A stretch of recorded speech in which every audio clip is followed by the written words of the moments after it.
Hi friends, welcome to Sravani's Indian kitchen. ఈరోజు ఎంతో టేస్టీగా ఉండే టమాటా ఎగ్ కర్రీ అండి. ఈ టమాటా ఎగ్ కర్రీ అండి రైస్లోకి, చపాతీలోకి, అట్టులోకి, పూరీలోకి చాలా బాగుంటుందండి. ఈ కర్రీ దగ్గరగా చేసుకుంటాం కాబట్టి రైస్లో కలుపుకున్నప్పుడు చక్కగా అన్నానికి పట్టేసేసి ప్రతి ముద్ద కూడా చాలా టేస్టీగా ఉంటుందండి. చాలా బాగుంటుంది ఈ కర్రీ అయితే. మరి అది ఎలా చేయాలో, దానికి ఏమేమి కావాలో మరి చూసేద్దామా? ఇంకెందుకు ఆలస్యం? ఇలాంటి ఎన్నో వెరైటీ వంటలు మా ఛానల్లో చూడాలనుకుంటే వెంటనే మా ఛానల్ని సబ్స్క్రైబ్ చేసుకోండి, లైక్ చేయండి, షేర్ చేయండి, కామెంట్ చేయండి. పక్కనే ఉన్న బెల్ ఐకాన్ని క్లిక్ చేయడం మాత్రం మర్చిపోకండి. ఓకేనండి?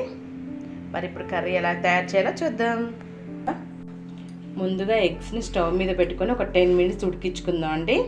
సరిపోతుంది. నేను ఇక్కడ ఒక 2 పెద్ద ఉల్లిపాయలు తీసుకొని ఇలా సన్నగా కట్ చేసుకోవాలండి. అలాగే నేను ఒక 1/2 కేజీ టమాటా తీసుకున్నాను, అవి కూడా సన్నగా కట్ చేసుకోవాలండి.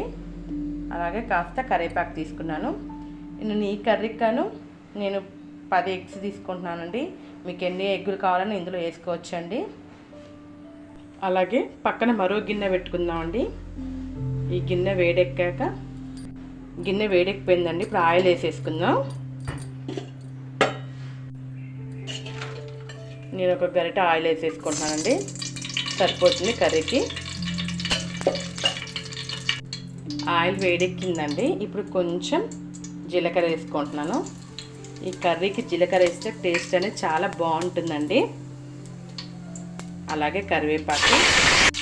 ఇప్పుడు సన్నగా తరిగి పెట్టుకున్న ఉల్లిపాయ ముక్కలు వేసేద్దామండి.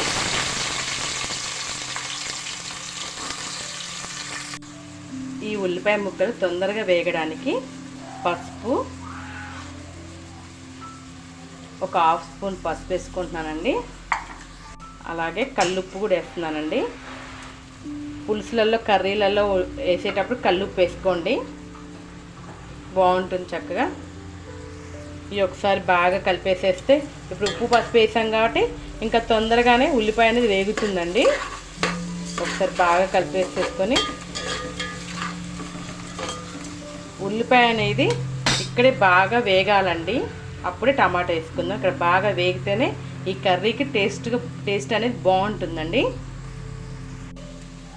ఉల్లిపాయ అనేది వేగిపోయిందండి. ఇప్పుడు ఒక స్పూన్ అల్లం వెల్లుల్లి పేస్ట్ వేసుకుందాం. ఒక స్పూన్ అల్లం వెల్లుల్లి పేస్ట్ వేసుకొని ఒకసారి బాగా కలిపేసేసుకుందాం అండి.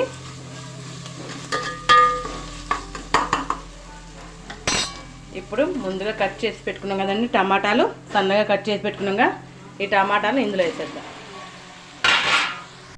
టమాటా ముక్కలు అన్నిటిని వేసుకున్నాం కదండి. ఇప్పుడు ఒకసారి బాగా కలిపేసుకోవాలండి. ఇప్పుడు ఈ టమాటాలన్నీ కూడా చక్కగా బాగా మగ్గిపోవాలండి.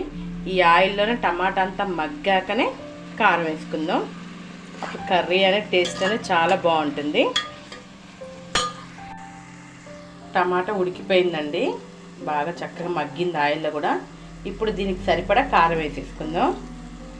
ఈ కర్రీకి సరిపడంత కారం వేస్తున్నాను. నేనైతే 2 స్పూన్స్ వేస్తున్నానండి. కారం సరిపోతుంది చక్కగా. కొంచెం ఇది కారంగా పుల్లగా ఉంటే కర్రీ అనేది బాగుంటుంది. ఒకసారి బాగా కలిపేసేసి ఒక్క 10 నిమిషాలు ఉంచుదామండి. టమాటా అంతా బాగా మగ్గిపోయిందండి. కారం కూడా వేసాక చక్కగా అంతా మగ్గిపోయింది. ఇప్పుడు వాటర్ పోసేసుకుందాం. ఇప్పుడు అంతా చక్కగా మగ్గిపోయింది కదండి కర్రీ అంతా. ఇప్పుడు దీనికి తగినంత వాటర్ పోసేద్దాం. ఇలా వాటర్ పోసాక ఒక్క మరుగు వచ్చాక ఈ ఎగ్స్ అన్నిటికీ ఘాట్లు పెట్టేసుకోవాలండి. ఫుల్గా మొత్తం అంతా ఇట్లా ఘాట్లు పెట్టేసుకొని ఈ ఎగ్స్ అన్నీ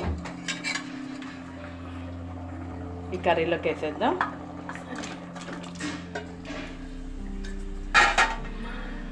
అన్నీ వేసేసి ఇప్పుడు ఈ ఎగ్గులన్నీ వేసాం కదండి. ఈ ఎగ్గులన్నిటికీ ఉప్పు కారం బాగా పడుతుందండి. ఇప్పుడు ఈ వాటర్లో వేసాం కదా, ఇప్పుడు ఈ ఎగ్గులు కూడా ఇందులో ఉడికి ఉప్పు కారం అంతా చక్కగా పట్టుతుందండి. ఈ కర్రీ అనేది అంతా దగ్గరకు అవ్వాలండి. బాగా దగ్గరకు అవుతేనే టేస్ట్ అనేది బాగుంటుంది. ఇలా బాగా ఉడకనిచ్చి దగ్గర చేద్దాం కర్రీ అంతా. ఇప్పుడు ఇందులో గరం మసాలా వేద్దామండి. ఒక స్పూన్ గరం మసాలా వేసేసుకొని క్యాప్ పెట్టేసుకొని ఈ కర్రీ అంతా దగ్గర కానిద్దాం. దగ్గరికి వచ్చేలాగా కర్రీ అంతా దగ్గరికి వచ్చేటట్టు చేద్దామండి.